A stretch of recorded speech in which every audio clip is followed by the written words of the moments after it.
சகுனி கூறிய ரகசியம்: நீ கண்ட தோல்வி அவமானங்களை எல்லாம் வெற்றியாக்க வேண்டும். மகாபாரத போரில் நிறைய பேர் வீரமரணம் அடைந்தனர். வீரமரணம் அடைந்த அனைவருக்கும் மரியாதை செலுத்தும் விதமாக பாண்டவர்கள் அனைவரும் ஒன்று சேர்ந்து ஒரு யாகம் வளர்த்தனர். அந்த யாகத்திற்கான ஏற்பாடு சிறப்பாக நடந்து கொண்டிருந்தது. அப்பொழுது கிருஷ்ணர் அங்கு வருகிறார். தர்மர் அவரை தலைவணங்கி வரவேற்கிறார். கிருஷ்ணர் கேட்கிறார், சொர்க்கத்தை அடைய அவரவர் பாகங்களை வைத்து விட்டீர்களா என்று கேட்கிறார். அப்பொழுது அர்ஜுனன் கூறுகிறார், ஆம், எல்லாம் முடிந்தது கிருஷ்ணா. முதலில் பீஷ்மர், துரோணர் அப்படின்னு வரிசையாக வைத்து விட்டோம். உங்கள் வருகைக்குத்தான் காத்திருந்தோம் என்று கூறினார். இதை கேட்ட கிருஷ்ணர் கூறுகிறார், யாகத்தின் முதல் வேண்டுதல் யாருக்கு என்று கேட்கிறார்.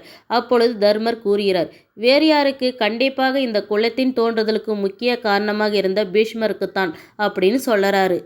இதை கேட்ட கிருஷ்ணர் கூறுகிறார், வீரமரணம் அடைந்தவர்களுக்காக இந்த யாகத்தை நடத்துகிறோம். அப்போ முதல் பாகம் சகுனி என்ற பெயரில் தான் இருக்க வேண்டும் என்று கூறுகிறார்.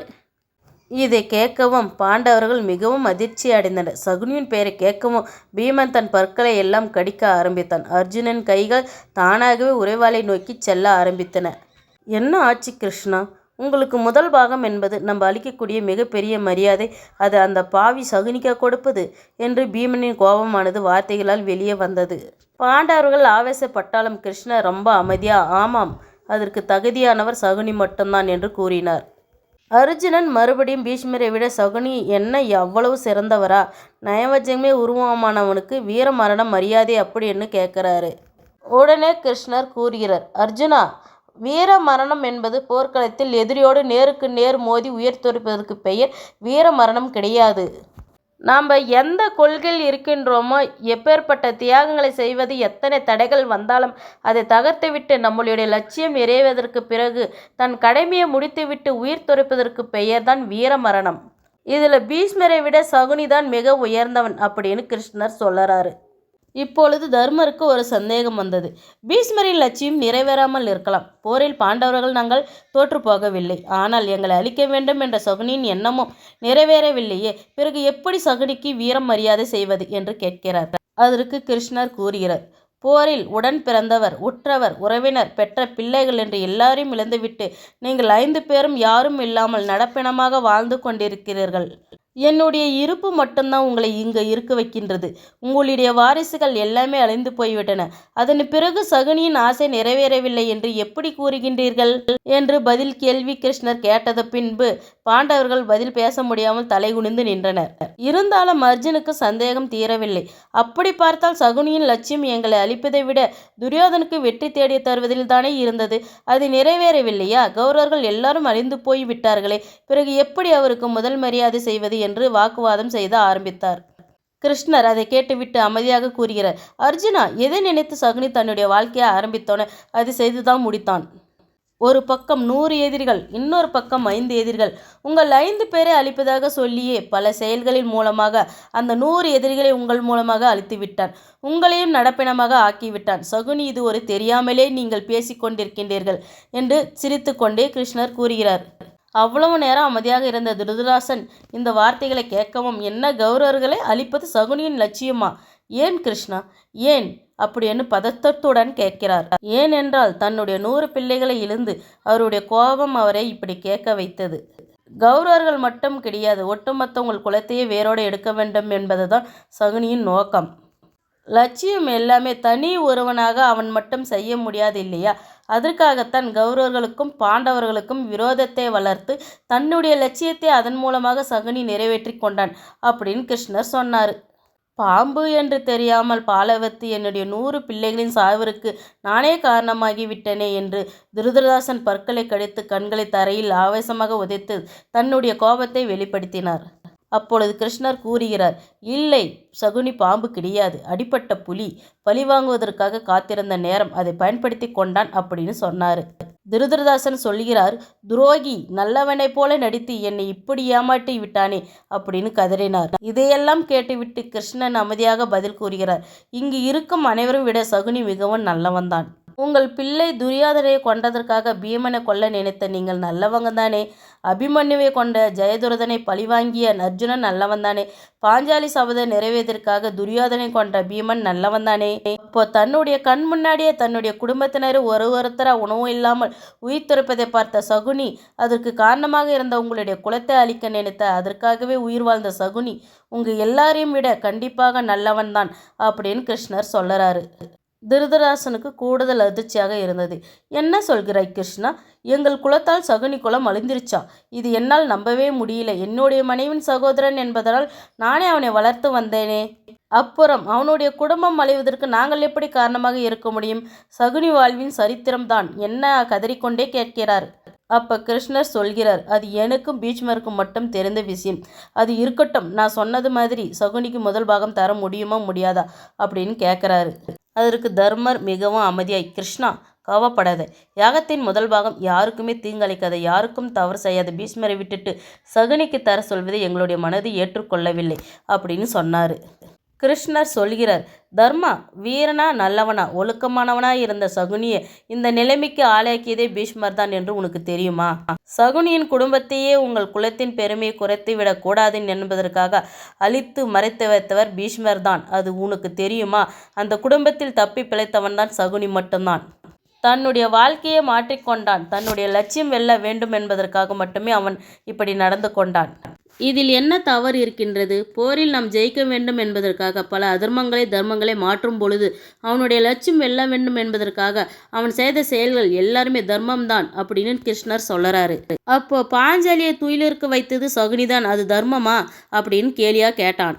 அவ்வளோ நேரம் அமைதியாக இருந்த கிருஷ்ணர் கோபத்துடன் கூறினார், பீமா நீ மிகவும் வரம்பு மீறி விட்டாய். அன்று நடந்ததை நன்றாக யோசித்துப்பார். எனக்கு பதிலாக என்னுடைய மாமன் சகுனி தாயம் உருட்டுவார் என துரியோதனன் சொல்லவும், எங்களுக்கு பதிலாக கண்ணன் தாயம் உருட்டுவான் என்று உங்களில் யாராவது ஒருத்தர் சொல்லியிருந்தால் அன்று அந்த நிகழ்வு நடந்திருக்காது. அன்னைக்கு போட்டி தர்மனுக்கும் துரியோதனுக்கும் நடந்ததே தவிர சகுனியோடு கிடையாது. அந்த இடத்தில் தாயக்கட்டை போன்ற சகுனியும் ஒரு கருவிதான். பாஞ்சாலியின் அவமானம் சகுனியால் திட்டமிடப்பட்டது கிடையாது. அதற்கு முழுமையாக பொறுப்பேற்க வேண்டியது தர்மனும் துரியோதனும் தான். மற்றவர்களால் எல்லாரும் வேடிக்கை மட்டும்தான் பார்த்து கொண்டிருந்தீர்கள். அதேபோல் சகுனியும் ஒரு பார்வையாளர் தான், பலிகாரன் கிடையாது. இது புரிந்து கொண்டு தான் பேச வேண்டாம் அப்படின்னு கிருஷ்ணர் ரொம்பவே கடுமையாக சொல்லறாரு. அவ்வளோ நேரம் அமைதியாக இருந்த சகாதேவன் எழுந்து வந்து பணிவோடு கிருஷ்ணரை வணங்கிவிட்டு, கிருஷ்ணா பீமனை மன்னித்து விடுங்கள். நீங்கள் சொன்னதை மறுத்து அவ பெயர் அவனுக்கு வேண்டாம். இந்த யாகத்தோட முதல் பாகம் சகுனிக்கே கொடுப்போம் அப்படின்னு சகாதேவன் சொல்லவும் எல்லோரும் அதற்கு ஒப்புக்கொண்டனர். சொன்னது போல் முதல் மரியாதை சகுனிக்கு கிடைத்தது. யாகம் மிகவும் சிறப்பாக நடந்தது. கிருஷ்ணர் அதை முடித்துவிட்டு வெளியே வந்தார். அவர் வந்த பிறகு சகாதேவன் அவரை பின்தொடர்ந்து வருகிறார். பரந்தாமா, சகுனிக்காக நீங்கள் பரிந்து பேசுவது பார்ப்பதற்கு எனக்கு ஆச்சரியமாக இருக்கிறது. கண்டிப்பாக அதற்கு ஒரு பின்னாடி ஒரு காரணம் இருக்கும். அதை நான் தெரிந்து கொள்ள வேண்டும் என்று ஆசைப்படுகிறேன். சகுனியை கொன்னவன் என்றால் உரிமையில் கேட்கிறேன். தயவு செய்து எனக்கு சொல்லுங்கள் என்று கேட்கிறார். கிருஷ்ணரும் வேறு வழி இல்லாமல் சகுனியின் உண்மையை வரலாறு பற்றி சகாதேவனிடம் கூறினார். சகுனியின் தந்தை பெயர் சுபாலன். சுபாலன் தன்னுடைய மகன் சகுனி முன்னாடி கை நீட்டி விரல்கள் விரித்து கண்களை மூடி அமர்ந்திருந்தார். சகுனி அவரை பார்த்து, இந்த கைகள் தானே என்னை வாரி அணைத்தது, இந்த விரல்கள் தானே என்னுடைய கண்ணீரை துடைத்தது, இந்த கைகள் தானே எனக்கு வாழ் வீச கற்றுக் கொடுத்தது, இந்த விரல்களில் என்னுடைய கைகளால் வெட்ட வேண்டிய நிலைமை வந்து விட்டதே என்று கதறி அழுதான். அது மட்டும் இல்லாமல் பக்கத்தில் இருந்த குருவாலை கையில் எடுத்து தன்னுடைய தந்தையின் விரல்களை தன்னுடைய கைகளாலே கொஞ்சம் கொஞ்சமாக வெட்ட ஆரம்பித்தான். அப்பா அவருடைய தந்தை சுபாலன் வலி தாங்க முடியாமல் உதட்டை கடித்துக்கொண்டு சத்தம் வெளியே வரவிடாமல் வைத்துக்கொண்டு கண்களை மட்டும் லேசாக திறந்து பார்த்தான். எதிரில் தன்னுடைய மகன் சகுனி கண்களில் கண்ணீரோடு அமர்ந்திருந்தான். மகனே சகுனி, நம்முடைய குடும்பம் எவ்வளோ அழகான குடும்பம். காந்தாரின் என்னுடைய அழகான மகள். வீரத்திற்கு இலக்கணமாக 3 மகன்கள், அதில் இளையவன் தான் நீ. இப்போ எல்லாரையும் இழந்து அனாதையாக நிற்கின்றோம். இதை இன்னும் கொஞ்சம் நேரத்தில் நானும் இறந்து விடுவேன். ஆனால் நீ இருக்க வேண்டும். நம்முடைய குலத்தை அளித்த பீஷ்மருடைய குலத்தை ஒட்டுமொத்தாக வேரோடு எரிச்சிடணும். அதற்காகத்தான் இந்த சிறையில் கொடுக்கப்பட்ட ஒரு பிடி உணவில் உனக்கு பாதியை கொடுத்துவிட்டு நாங்கள் எல்லோரும் கொஞ்சம் கொஞ்சமாக இறந்து கொண்டே வருகிறோம்.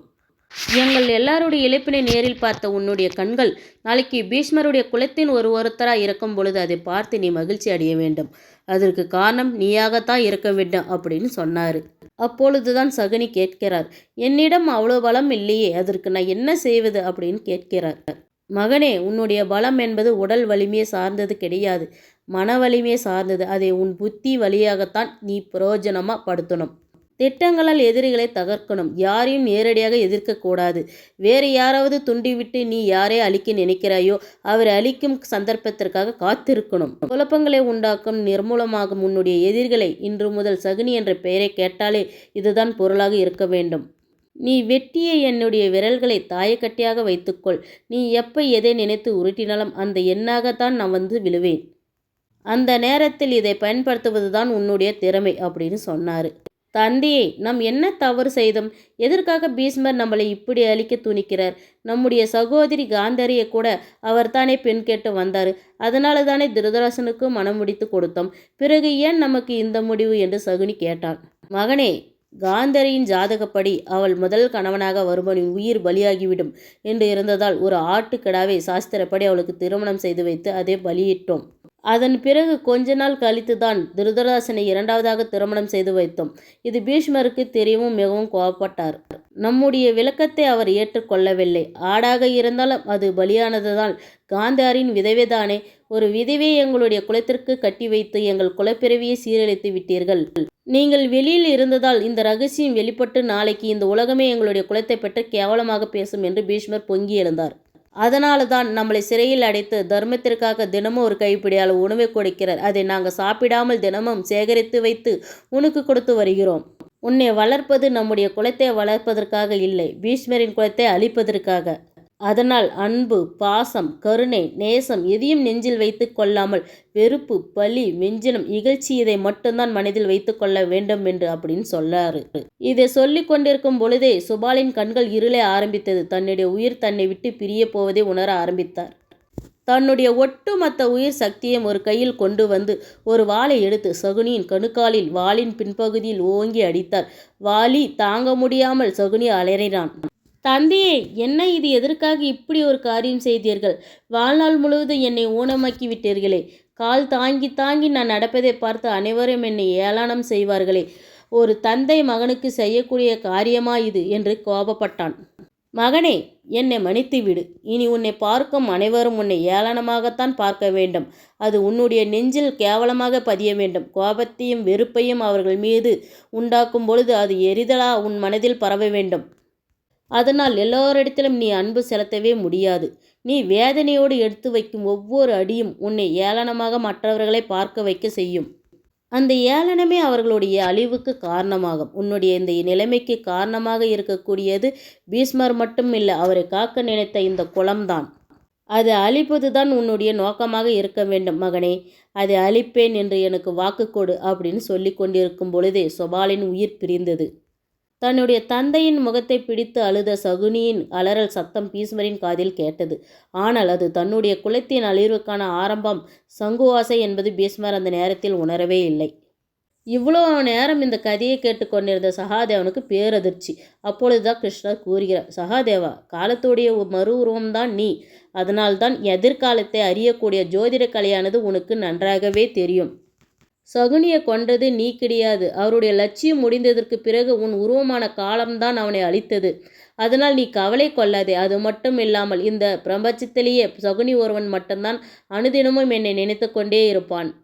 அது பக்தியா இல்லாவிட்டாலும் என்னுடைய ஒவ்வொரு அசைவிற்கான பொருள் என்ன என்பது அவனுக்கு நன்றாகவே தெரியும். அவன் உயிரோடு இருக்கும் பொழுது அவனுக்காக நான் எதுவுமே செய்ய முடியவில்லை. அவன் என்னுடைய பக்தனாக இல்லை, பக்தனாகவும் இருக்கவும் விருப்பமில்லை. ஆனால் நான் அவனை ஏற்றுக்கொண்டதனால் யாகத்தின் முதல் பாகத்தை அவனுக்கு கொடுத்து பெருமைப்படுத்தினேன். என்னை விரும்பி ஏற்பதும் விரும்பாமல் ஏற்பதும் முக்கியமில்லை, என்னை ஏற்பது மட்டும்தான் முக்கியம். ஒருவனை ஆட்கொள்வதற்கு அது மட்டும் போதும் அப்படின்னு கிருஷ்ணர் சகாதேவனுக்கு சொல்லி விடை பெற்றார். சகாதேவன் கிருஷ்ணர் கிளம்பினதும் அவரையே பார்த்து கொண்டிருந்தார். சகுனியின் வாழ்க்கை பற்றி நினைத்து பார்த்தீர்களா? இவ்வளோ நாட்கள் சகுனியை பற்றி மிகவும் இழிவாக நினைத்து கொண்டிருந்தோம். ஆனால் தன்னுடைய குடும்பத்திற்காக அவர் செய்த தியாகத்திற்கு பிறகு அவர் அவருடைய வாழ்க்கையை வாழவில்லை. அந்த லட்சியத்தை நிறைவேற்றுவதற்காக விடாமுயற்சியுடன் செயல்பட்டு கடைசியில் அந்த லட்சியம் நிறைவேறுவதற்கு பிறகுதான் உயிர் துறந்தார். பாண்டவர்களுக்கு பக்கபலமாக கிருஷ்ணர் இருந்ததனால், கிருஷ்ணரே முப்பொழுதும் தன்னுடைய மனதில் நினைத்து கொண்டே இருந்ததனால், அது பக்தியா இல்லை என்றாலும் கூட கடவுளை தன்னுடைய மனசில் நினைச்சதனால கடவுள் சகுனியை தன்னுடைய பக்தனாக ஏற்றுக்கொண்டு அவனுக்கு செய்ய வேண்டிய முதல் மரியாதையும் தக்க சமயத்தில் வந்து செய்தார். சகுனி என்றாலே சண்டை மூட்டி விடுபவன், வஞ்சகம், வன்மை என்று நினைத்து கொண்டிருந்தோம். இதன் மூலமாக நம்ம சகுனியிடம் இருந்து தெரிந்து கொள்ள வேண்டிய நல்ல விஷயங்களும் இருக்கு. தன்னுடைய லட்சியத்தை நிறைவேற்ற வேண்டும் என்பதற்காக சகுனி மாதிரி விடாமுயற்சியுடன் இருக்க வேண்டும் என்பது கண்டிப்பாக நாமும் கற்றுக்கொள்ள வேண்டிய ஒன்றுதான்.